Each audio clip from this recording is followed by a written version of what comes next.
The Saab 37 Viggen is a single-seat, single-engine multi-role combat aircraft designed and produced by the Swedish aircraft manufacturer Saab.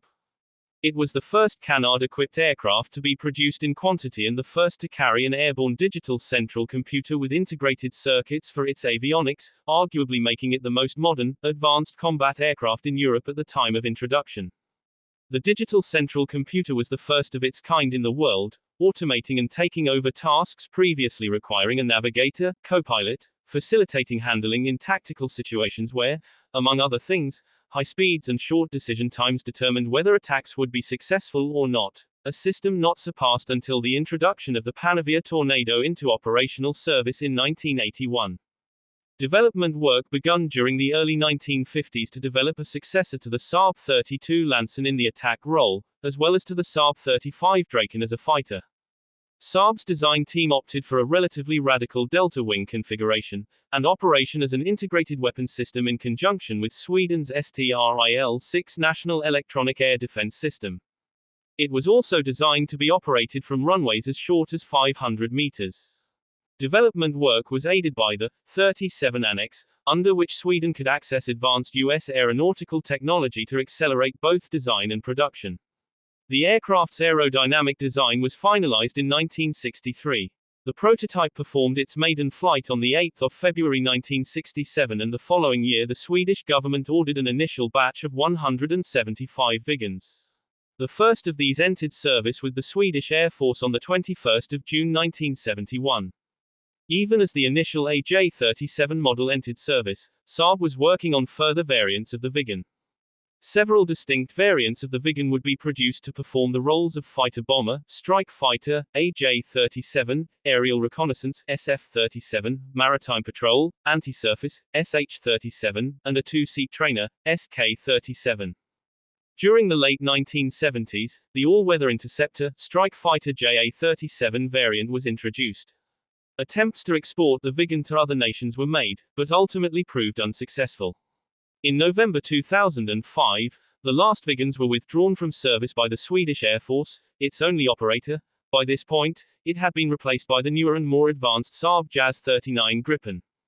In July 1971, the first production AJ-37 Viggen was delivered to the Swedish Air Force.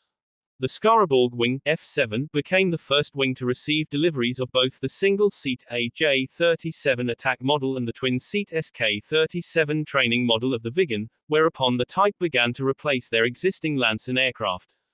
Conversion training to pilot the Viggen involved a minimum of 450 flight hours performed on an initial mixture of the Saab 105, the Lansen, and finally the Viggen itself. Dedicated Viggen simulators were also used, the latter of which was seen as a decisive factor in the ease of conversion to the type. In October 1973, Skaraborg wing was reportedly close to achieving full operational effectiveness. By May 1974, the Swedish Air Force had 2 operational squadrons using the Viggen along with a third squadron in the final process of achieving that status. By 1974, the safety and reliability levels of the Viggen were reportedly above expectations, despite the overall complexity and relative newness of the aircraft. In practice, one of the most significant issues encountered with the Viggen during low-level flight, as extensively performed during a typical attack mission profile, was the threat posed by birds. Thus, the Swedish Air Force paid close attention to their migratory patterns. During the later half of the 1970s and into the 1980s, the introduction of various variants of the Viggen proceeded. These included the SK-37, a two-seat operational conversion trainer, introduced in 1972, the SF-37, an overland reconnaissance model, introduced in 1977, and the Shush-37, a maritime reconnaissance version, introduced in 1975. By September 1980, the YA-37 fighter interceptor model of the Viggen was introduced, Bravilla wing, F-13, being the first wing of the Swedish Air Force to convert to the new type. The Viggen went on to become Sweden's primary air defense platform for many years. The Viggen was designed to be simple to maintain, even by conscripted flight line mechanics with limited technical training. A single Viggen could be maintained by a team of 5 conscripts under the supervision of a single chief mechanic. Standard turnaround, including refueling and rearming, took less than 10 minutes to perform, while an engine replacement took 4 hours. Over the long term, the Viggen required 22 man-hours per flight hour of maintenance work at the depot level, and 9 man-hours per flight hour at the front line.